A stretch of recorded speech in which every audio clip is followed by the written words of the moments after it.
No, thank you.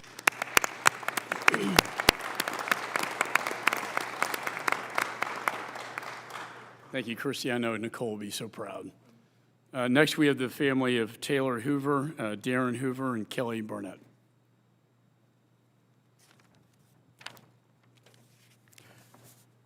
First of all, I'd like to thank Chairman McCall, Ranking Member Dean for being here, and all the rest of this committee. We want answers, we need answers, and we expect those answers. I'm calling on you, please, please, don't let this fall through the cracks. You haven't thus far and have made us proud. Please continue it. I'm not going to talk a lot, but I am going to breathe a little bit of fire. I want to know why this current administration isn't able to take responsibility for their actions in the days, the weeks, and the months leading up to this fateful day. Not a single thing was set in stone since the withdrawal date had been pushed back.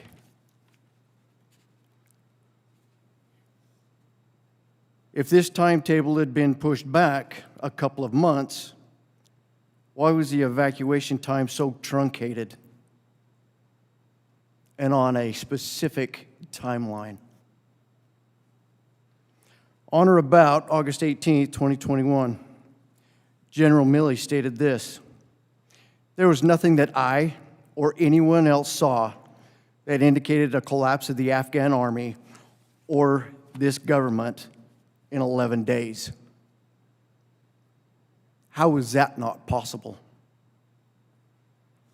Secretary Austin stated, "We'll evacuate all Americans that we can, at least until the clock runs out or our capabilities are overextended."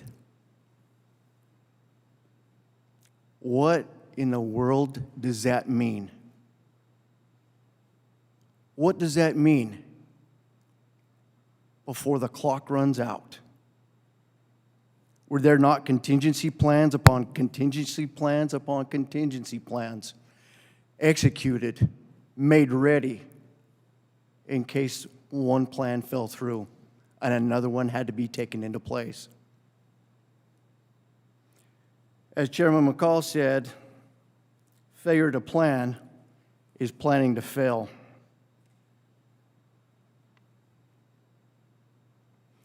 I've talked a couple of times with some special operators from in theater that were there at the time and leading up to that fateful day. They tell the story a little bit differently. There was a plan set in place before the previous administration had left. It was not planned by suits. It was planned by boots. And they were training for it, and training for it. They had it down. They had the contingency plans set in place. This administration walks in and blows it to kingdom come. Ignorance? To me, it is. Complete ignorance. 11 days. That's how long it took for Kabul to fall. The country, the government. Bagram Air Base was abandoned under orders of this administration on July 1st, several weeks prior to the date our kids were taken from us. Not in 11 days, in several weeks leading up to that.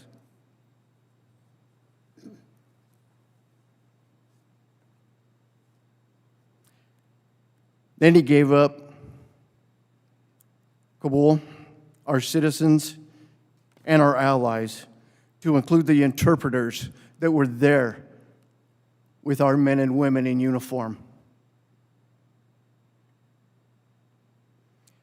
To me, I asked the question, did the right hand know what the left hand was doing? Sure doesn't seem that way. Was it State Department running the show? Was it the Department of Defense? Or was it the suits in the administration? Was General Miller not doing the bidding of the DOD, the State Department, or administration, and was replaced by General Donahue on the ground? Again, why are the boots not being listened to? They were living and breathing the chaos and hell that was on the ground every single day. Why did we, the United States military, ask the Taliban to take out that cell in a hotel down the street? That's not their responsibility. They were our enemy. ISIS-K was our enemy. We spent 20 years fighting. Why was it denied a drone strike, a precision drone strike, to take those individuals out? We bombed a family. We drone striked a family afterwards, took out just that family. You're telling me that we couldn't have precision dropped on those ISIS-K members? This was all actionable intel that we sat on. Nothing was done. Why? Why? How is that going to change in the future? Was it done on purpose? I don't know. I want that answered too. Intel had been tracking the individual, the bomber, what he looked like, what he was wearing, down to the computer bag, the black computer bag, laptop bag, with white writing on it. Does that not stand out? And we can't do anything about it? Our snipers can't do anything about it when they see him?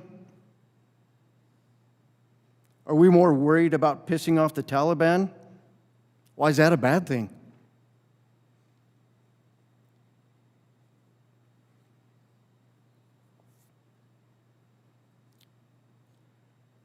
Then we move to 2 weeks ago. We have Biden shouting in a press conference, name me one single objective that we set out to accomplish that we failed on. Name me one. In all of our history, not one. I say to you, Mr. President, you got 13 pictures that we have all named.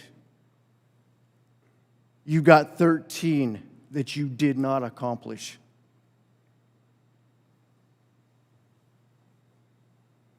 I know he can't name one of them without a card sitting in front of him or a teleprompter sitting in front of him. I say to him, resign. I've said it before and I'll say it again. Secretary Blinken, Secretary Lloyd, General Milley, you need to resign.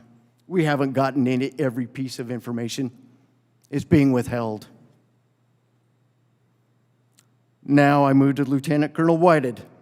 You can't possibly think that you have any respect from those that you command any longer with the actions that you failed to take or that you did take. Captain Ball, now Major Ball, is a disgrace to the uniform, staying in his hotel while his guys were out on the line. Then when he did show up, chaos ensued even more. He moved his Marines to a compacted area in front of the gate. They should have been spread out instead of clustered together. That's when Echo Company came out to relieve Golf or Ghost Company. They had to fight to regain some semblance of order. After doing this for several days, the Afghans started to notice that when the black shirts came out, they had to behave. But when the green shirts came out, the Afghans created the chaos again and crowded the gate. In closing, I want General Milley's stars. I want Colonel Whitehead's birds. I want Major Ball's oak clusters in my hand now. You can no longer lead. None of you have the respect of your men and women anymore. Do what is right. It's past time. Today is the date 2 years ago that we received our kids home at Dover. 2 years ago today, where we were disrespected with stories of Biden's son and him looking at his watch. And today, here we sit as their families, begging you, 2 years later, find these answers. Our veterans deserve it. The 22 a day cannot continue to happen because of these failures. Thank you. Thank you.